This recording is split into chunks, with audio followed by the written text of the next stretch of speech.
मेरा ताल्लुक हल्लोर कस्बे से है।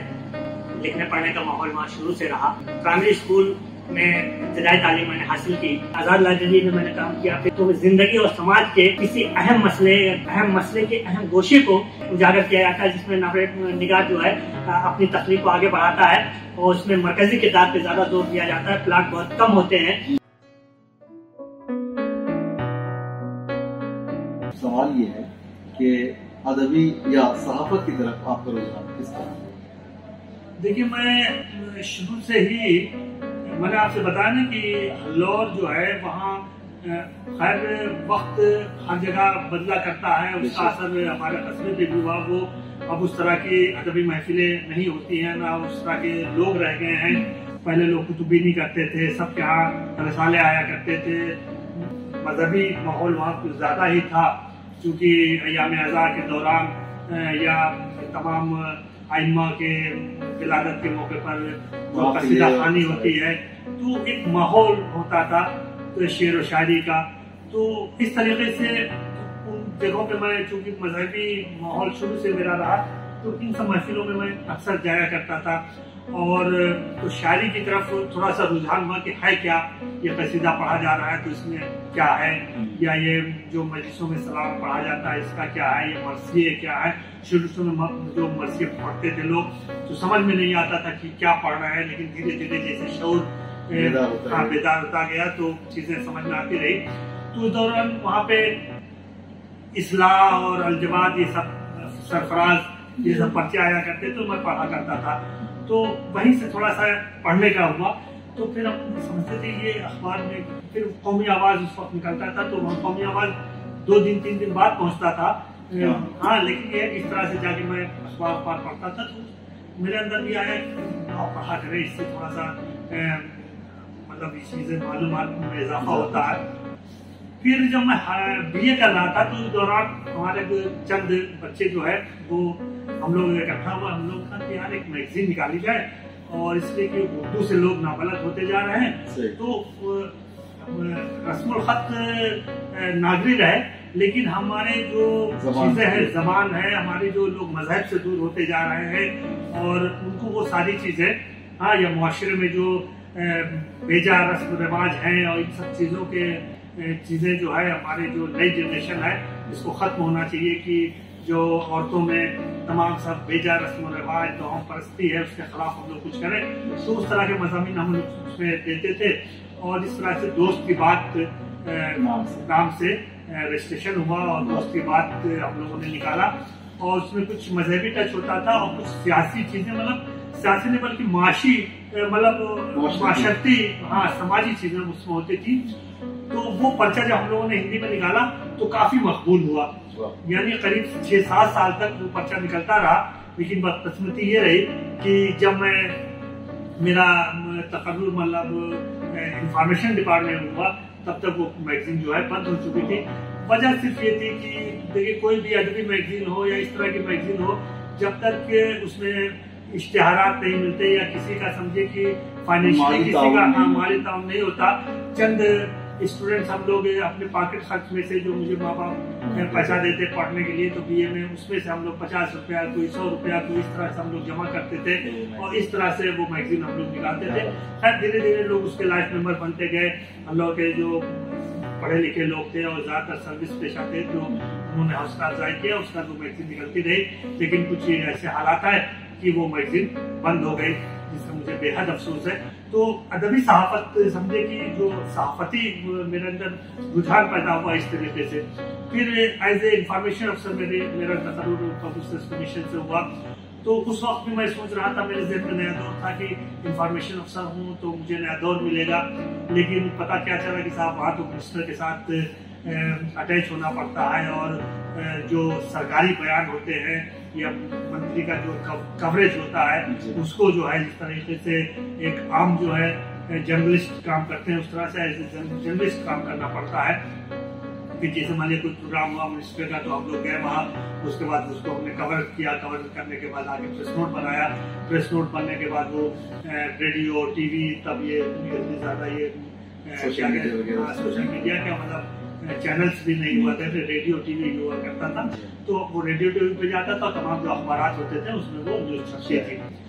बहरहाल फिर मेरा मतलब मेरी तरक्की हुई या मेरा समझे कि प्रमोशन हुआ, मैं असिस्टेंट डायरेक्टर हुआ। और तो उस वक्त हमारे रोहित नंदन साहब थे जो, और ये किस साल की बात हुआ है?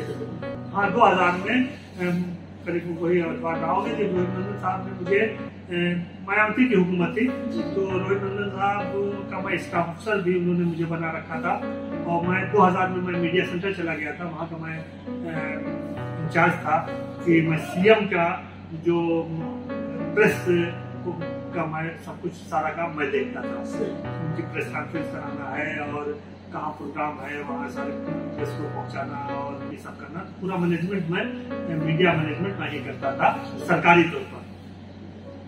तो उस वक्त रोहित नंदन साहब वो भी थे, सेक्रेटरी भी थे और डायरेक्टर भी, तो उन्होंने अपना मुझे स्टाफ अफसर भी बना लिया था। तो एक दिन ऐसे बात हुई, नया दौर की बात आई, तो उन्होंने कहा बताओ तुम तो लिखते पढ़ते हो तो नया दौर से क्यों नहीं? तो हमने सारी मुझे मौका ही नहीं मिला, मेरी तो दिली ख्वाहिश थी कि नया दौर में कुछ लिखो। तो उन्होंने कहा कुछ नहीं, मैं कुरैशी साहब से कह देता हूँ। तो और उन्होंने एक ऑर्डर कर दिया कि एज ए ज्वाइंट एडिटर ये आपके साथ काम कर रहे। कुछ दिन मैंने जो ज्वाइंट एडिटर की हैसियत से मैंने काम किया और उसके बाद फिर कुरैशी साहब के बाद 2005 या 4 में मैं इसका एडिटर बना और वहां से फिर सीएम का भी काम करता था और ये मैगजीन का भी काम करता था। उस वक्त मैगजीन 32 सफ़े की हो गई थी, तो मैंने बड़ी कोशिश की और उस वक्त ये आजम खान साहब के साथ में अटैच रहा पहले, ये तो फिर मैं सीएम के साथ हो गया था। तो उनसे मुलाकात हुई तो उन्होंने कहा कि भाई वो मोहम्मद अली जौहर पे कुछ काम करो। वज़ारत हुसैन अली ब्रदर्स के नाम से तो सब लोग जानते हैं, लेकिन जौहर के नाम से मकबूलियत नहीं है। तो उन्होंने कहा नहीं ठीक है। तो खैर मैंने एक सिनॉप्सिस बनाई, उसके बाद उनको ले जाके दिया। तो कहा अरे इतने बड़े बड़े लोगों से लिखवा लोगे? हमने कहा जी सर मैं लिखवाऊंगा। खैर बहरहाल मैंने बड़ी मेहनत की और जितने भी उर्दू के दानिश्वर थे, बड़े बड़े लोग थे, उनको मैंने टॉपिक दिया और उन लोगों ने लिखा। उसके बाद फिर वो अली के बड़े बड़े जो लोग थे उन लोगों से मैंने मज़ामीन लिखवाए और उसके बाद वो मोहम्मद अली जौहर नंबर शाया हुआ और बहुत खुश हुए।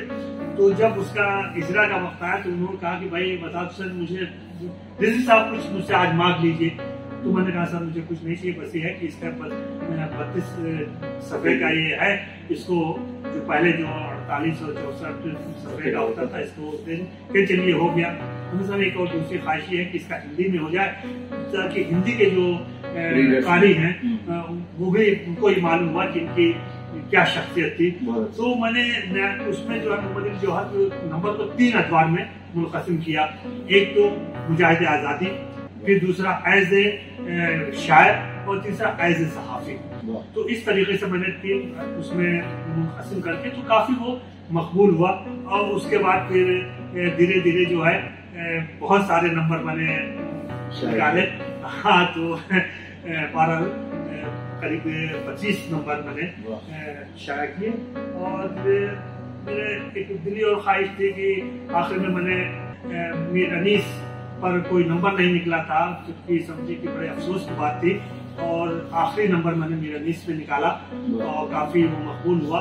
और उसके बाद मेरा जो इरादा था, मैंने मंजूरी भी ले रखी थी मुंशी प्रेमचंद पे निकालने की, लेकिन जब मेरा 2 साल बाकी रह गया तो मुझे मेरा ट्रांसफ़र कर दिया गया मेरठ मंतक़े में, और जहाँ मैं 6 जिलों का काम मुझे देखना पड़ा। और वो काम पूरा में मंजूरी हुई थी, लेकिन मंजूरी के बाद भी वो काम जो है नहीं कर सका। तो बहरहाल अगर जो लोग नया दौर देख रहे हैं तो एक बहरहाल एक शिनाख्त अदबी सहाफ़त में मिली है। और नया दौर पर ये भी वक्त आया मेरे बाद सुहेल साहब जो काफ़ी डॉक्टर सुहेल भाई, इन्होंने उसको एक नया रूप दिया। उसके बाद आसिम साहब आए, उन्होंने भी किसी तरह चलाया। लेकिन फिर एक मोहतरमा जो करने के लिए तो वो भी उनका अदब से वास्ता था और अच्छे अफसाने लिखते थी। लेकिन जब उनको ये दिया गया तो पता नहीं क्या वजह हुई कि उन्होंने कोई दिलचस्पी नहीं ली और या क्या बात हुई कि रिसाला बिल्कुल बंद हो गया। करीब 2 साल तक वो रिसाला बंद रहा। इस दौरान मैंने सोशल मीडिया पे एक मुहिम चलाई, तमाम लोगों से मैंने जो उर्दू के लोग थे उनसे कहा कि भाई आप डायरेक्टर को लिखिए और सेक्रेटरी को लिखिए। तमाम लोगों का दबाव बना, बहरहाल फिर वो मैगजीन शुरू हुई। अब जनाब रेहान नवाज साहब मैगजीन निकाल रहे हैं। खैर उनके ऊपर बेचारे के ये हुआ, चूंकि प्रेस का ये एक्ट में ये है कि आपका तसलसल कायम होना चाहिए, इसलिए ग़ज़ा ज़ैरम की पीरियड का समझे उन्होंने किसी तरीके से पूरा कर लिया है। और मेरे भी ये भी दिली ख्वाहिश थी कि 75 साल पे कोई एक नंबर निकले जिसमें ये बहुत बड़ी बात है कि नया दौर का 75 साल पूरा हो गया, तो उसमें पूछो तो खैर रेहान साहब से बात हुई है और 75 साल पूरे हुए तो 77 साल हो गए नया दौर के। लेकिन 75 साल पे उन्होंने मुझे कहा कि आप गेस्ट एडिटर रहेंगे और 12 वो काम मैं कर रहा हूँ। मैंने लोगों से मज़ामीन भी मंगवा लिए हैं और वो इंशाल्लाह बहुत जल्द ये शाया होगा।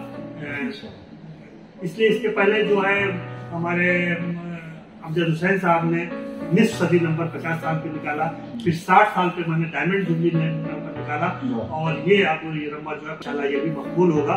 इसमें मैंने कोशिश ये की है कि 1955 से लेके आज तक नया दौर किन हालात से नबर लाजमा होता हुआ, तो इसमें वो तमाम एडिटर्स के ऊपर भी चीजें हैं, ज्वाइंट एडिटर्स के ऊपर भी उस पर मज़ामीन है, जो उसके कातिब हैं उन पर भी मजमून है, और जो खासतौर से जो अफसाने लिखे गए, कौन कौन से अफसाने किस तरीके उस वहां से लेके आज तक कैसे कैसे अफसाने लिखे गए, कैसे कैसे मज़ामीन लिखे गए हैं, कैसे कैसे गज़ल। मेरे अल्लाह से ही दुआ कि इसी तरह से नंबर शाया हो जाए और नया दौर बाकी रहे। क्योंकि अली जवाद ज़ैदी साहब ने जो एक दरख्त लगाया था, तमाम लोगों ने समझे कि फरातुल्लाह साहब ने, फिर साबुद्दीन उमर साहब ने, फिर खुर्शीद साहब ने, फिर सिद्दीक अमीर अहमद सिद्दीकी साहब ने, फिर आपके कुरैशी साहब ने, कुरैशी साहब के बाद अमजद साहब ने, अमजद साहब के बाद फिर कुरैशी साहब ने, फिर नजीब साहब ने कुछ दिन तक 2-3 महीने उन्होंने 6 महीने तक वो भी एडिटर रहे। फिर मुझे ये जिम्मेदारी दी, मेरे बाद सुहेल वहीद साहब ने, सुहेल अजीज साहब के बाद आसिम साहब ने, आसिम साहब के बाद खैर गजाल साहब ने तो बहरहाल कुछ भी काम नहीं किया, नाम के लिए सिर्फ वर्क आर्डर में उनका नाम हुआ कि नया दौर के एडिटर है, लेकिन उन्होंने एक भी शुमारा नहीं निकाला।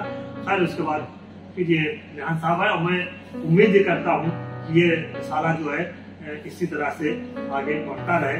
और सबसे खुशी की बात है कि नया दौर ये रिसाला है कि ये इंटरनेशनल फेम का है। इस पे मतलब मोहम्मद अतहार मसूद खान ने सबसे पहले काम किया, रोहिलखंड यूनिवर्सिटी से इसका इन्होंने इशारिये पे काम किया कि आज उन इशारियों से लोग मतलब रिसर्च स्कॉलर मुस्तफीद हो रहे हैं। और उसके बाद अभी हाल में भी ये चौधरी चरण सिंह यूनिवर्सिटी से प्रोफेसर असलम जमशेदपुरी साहब ने एक समझे कि रजिस्ट्रेशन किया है, इल्मा नसीब साहिबा हैं, वो इस पे काम शुरू उन्होंने किया है अदबी सहाफत में नया दौर का हिस्सा। तो उन्होंने कहा भाई कि आपने नया दौर के खुसूसी नंबर हैं, इन पर आना चाहिए और अदब में इन नंबरों का बहुत समझे कि एक मकाम है। तो बहरहाल काम इस तरह से जारी है और मेरी ये दुआ है कि आइंदा भी ये नया दौर इस तरह से